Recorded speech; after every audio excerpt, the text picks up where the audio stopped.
6강 우리 몸에 좋은 최적의 물에 대한 얘기를 나눠볼게요. 저는 시크릿 건강 핸드북이란 책으로 공부를 하고 있고요. 그 내용 같이 나눠보겠습니다. 물만 잘 마셔도 건강해진다. 우리 몸에 좋은 최적의 물 선택하기. 정수 방식별 장점과 단점.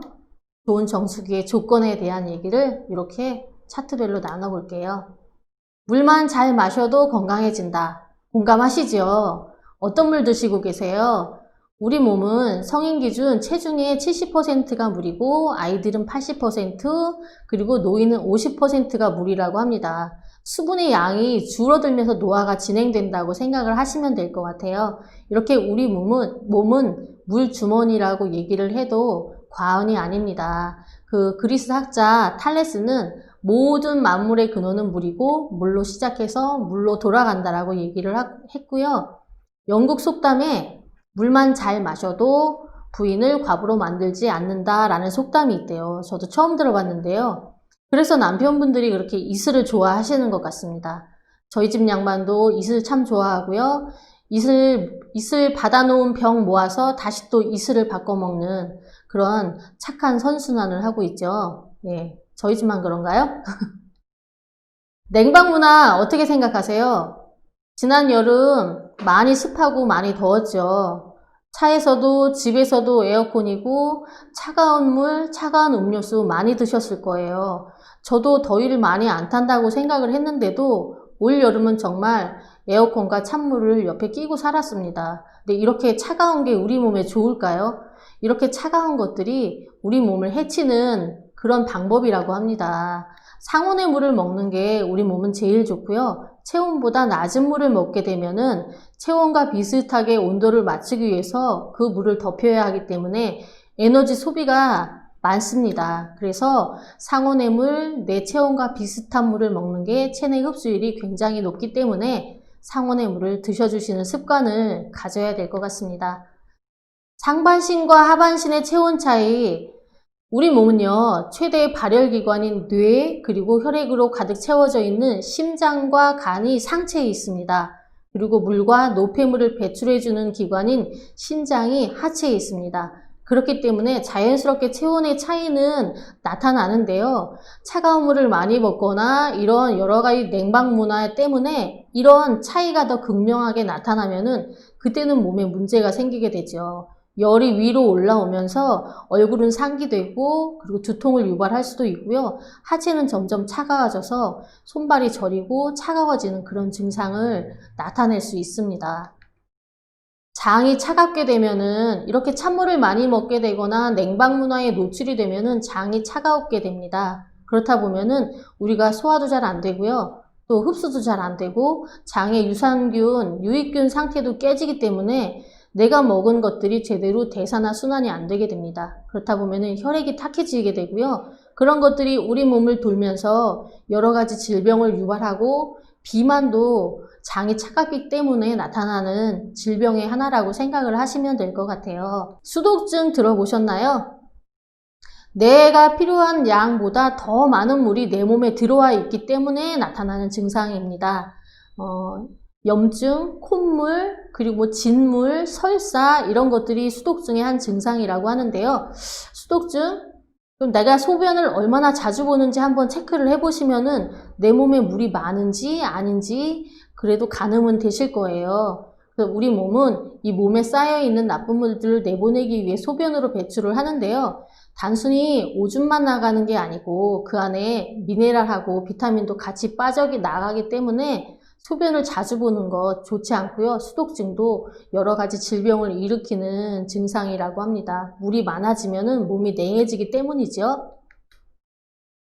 상온의 물을 적당히 마시는 것이 중요하다. 알고 있는데 상온의 물 맛이 있나요? 사실 미지근한 물 맛있게 느껴지기가 쉽지는 않으실 거예요. 우리 체온보다 약 22도가 낮은 14도의 물을 먹게 되면은 우리의 미각을 느끼는 부분이 마비가 되면서 맛있다라고 느끼게 된대요. 그래서 찬물을 먹으면 맛있다라고 우리가 생각을 하게 되는데요.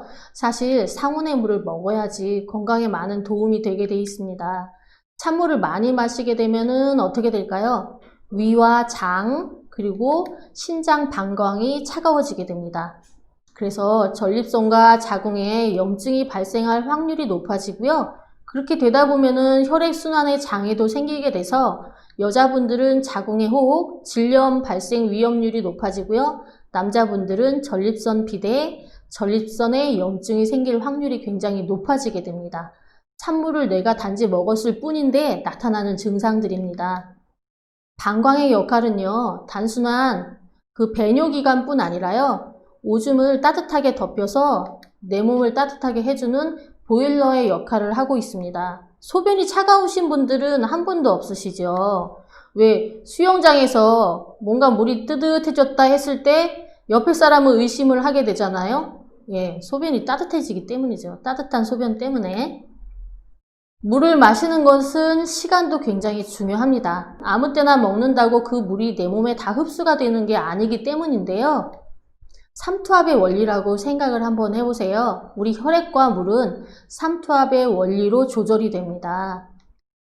삼투압이란 농도가 낮은 쪽에서 높은 쪽으로 이동을 해서 서로 맞춰주는 그런 원리인데요. 식사 전후 2시간에 물을 먹는 게 좋다라는 얘기 들어보셨죠? 식사 후 2시간이 지나면은 내 혈액과 세포의 농도가 같아집니다.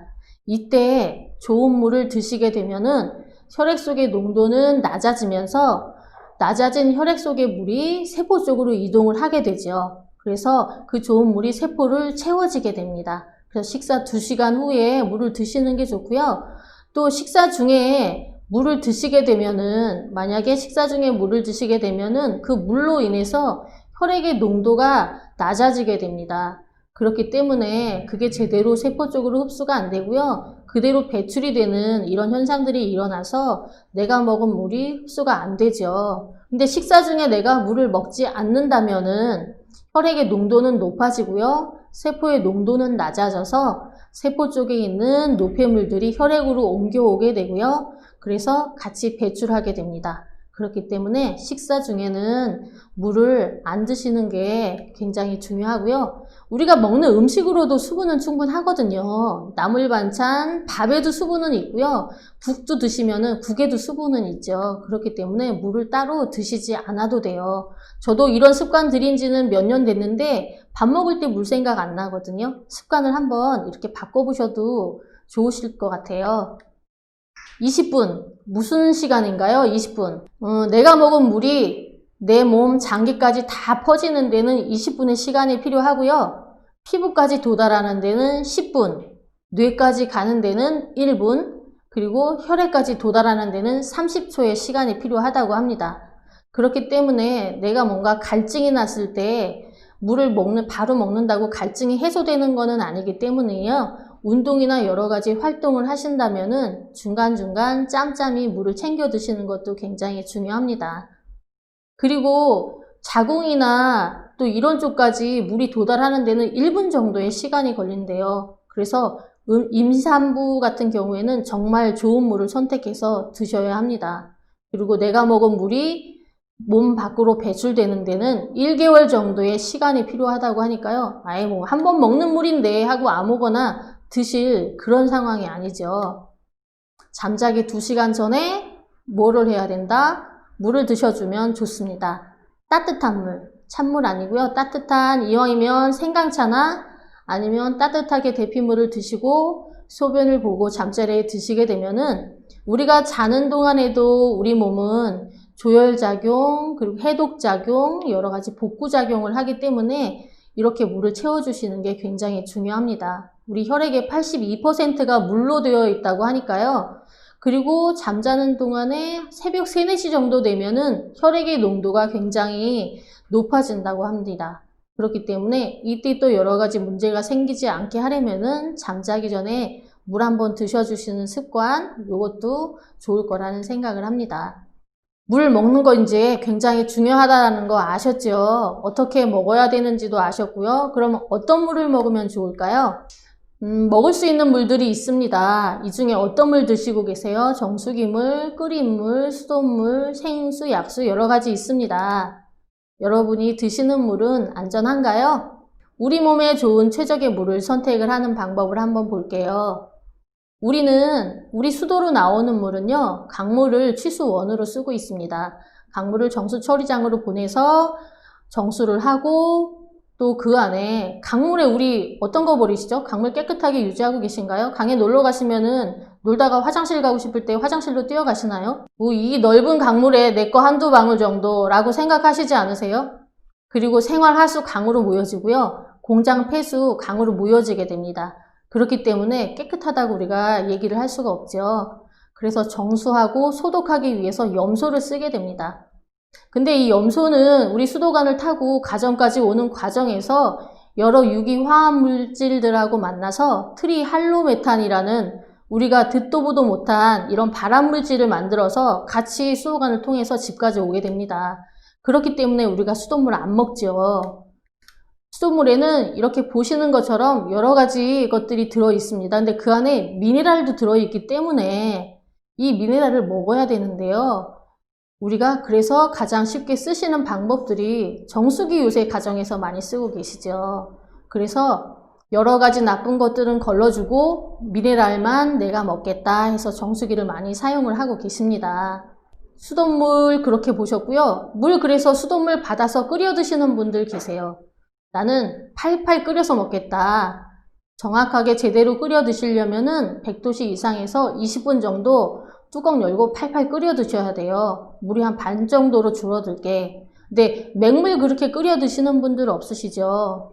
사실 이렇게 끓여도 바이러스 박테리아는 죽을 수 있지만 그 속에 들어있는 중금속 같은 것들은 제거하기가 쉽지 않습니다. 그리고 용존산소가 거의 다 없어졌기 때문에 이렇게 그냥 맹물만 끓여 먹으면 정말 맛이 없어요. 그래서 그 안에 뭐 보리도 넣고 둥글레도 넣고 여러 가지 넣어서 끓여 드시잖아요. 그 맛에 먹는 건데 끓인 물도 우리 몸에 좋은 물이라고 얘기하기는 힘듭니다. 그래서 생수 어떠세요? 여름에 더운데 언제 끓여서 식혀서 그래서 생수 많이 드시는데요. 생수 마트 가면은 카트에 잔뜩 싣고 가시는 분들 정말 많습니다. 생수 보시면은 취수원이 일정하지 않습니다. 또 취수원은 같은데 판매하는 브랜드에 따라서 금액이 천차만별이고요. 붙여지는 이름들도 다 다릅니다. 그리고 생수를 병에 담은 다음에 냉장 보관을 한 다음에 유통을 해야 되는데 사실 그렇게 유통되고 있지 않죠. 가끔 보면은 야외에 그냥 적재해서 햇빛 받으면서 보관돼 있던 것들을 우리가 받아와서 먹게 되는 거죠. 고여있는 물 좋아하세요? 고여있는 물 좋아하는 분들 안 계실 거예요. 저희 아이들도 저녁에 컵에 담아져 있던 물 아침에 안 먹습니다. 새로 받아서 먹죠. 예, 생수도 이런 문제점이 있고요. 그래서 많은 분들이 정수기를 선택을 하시는 것 같아요. 정수기는 안전하다고 생각을 하시거든요. 그래서 정수 방식별 장점과 단점 한번 알아볼게요. 정수 방식이 이렇게 많은지 저도 공부하기 전에는 몰랐거든요. 역삼투압 방식. 가장 많이 보급되어 있는 정수기의 정수 방식입니다. 깐깐하게 안 좋은 것들, 중금속 다 걸러주죠. 근데 통과시켜야 하는 미네랄까지 다 걸러주기 때문에 사실상 증류수 같이 깨끗한 물이라고 생각을 하시면 돼요. 우리는 미네랄을 흡수하기 위해서 물을 먹는 거거든요. 미네랄이 없기 때문에 이런 물을 많이 먹게 되면은 우리 몸은 산성화가 되고요. 그 또 산도를 맞추기 위해서 뼈에서 칼슘을 빼가게 됩니다. 그러면은 뼈가 약해지기 때문에 골다공증이나 또 그와 더불어서 체액이 맞지 않기 때문에 여러 가지 질병들을 유발을 할 수 있습니다. 준공 사막 방식. 예, 아파트에 정수기 왜 그 설치되어 있는 아파트들 많죠. 보통 이런 방식을 많이 쓴다고 합니다. 미네랄 통과시키고요. 물론 다행이네요. 미네랄 통과하고 오염물질 제거하는데 미세물질까지는 꼼꼼하게 제거를 못합니다. 가격이 저렴한 대신에 필터 교체 주기가 짧아서 관리에 또 불편성이 있어요. 그리고 압축 활성탄 방식. 미네랄은 통과시킵니다. 좋아요. 유해물질도 제거해주고요. 그리고 쓰다 보면 수로가 발생해서 바이러스나 세균까지 통과를 시킨다는 게 문제죠. 알칼리 이온수기, 저도 이거는 참 생소한 방식인데요. 물을 분해해서 그냥 산도만 맞춘 그런 방식이라고 보시면 돼요. 그래서 일명 합성 알칼리수, 치료용 의료기기로 많이 쓰이는 방식이고요. 얘도 미네랄이 부족을 야기하기 때문에 좋은 정수 방식은 아니고 20-30분 지나면은 알칼리로 전환됐던 게 다시 원상태로 돌아간다고 하니까 좋은 방식은 아니고 모양만 알칼리수라고 생각을 하시면 될 것 같아요. 정수 방식은 이렇게 많은데 그럼 내가 어떤 거를 선택을 해야 되느냐, 더 복잡해지셨나요?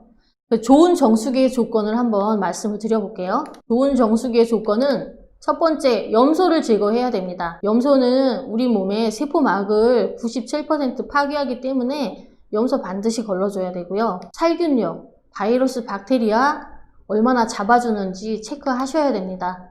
미네랄, 내가 먹고자 하는 미네랄이 들어있는지, 그리고 정수할 때 물이 버려진다? 이거 생각해 보셨어요?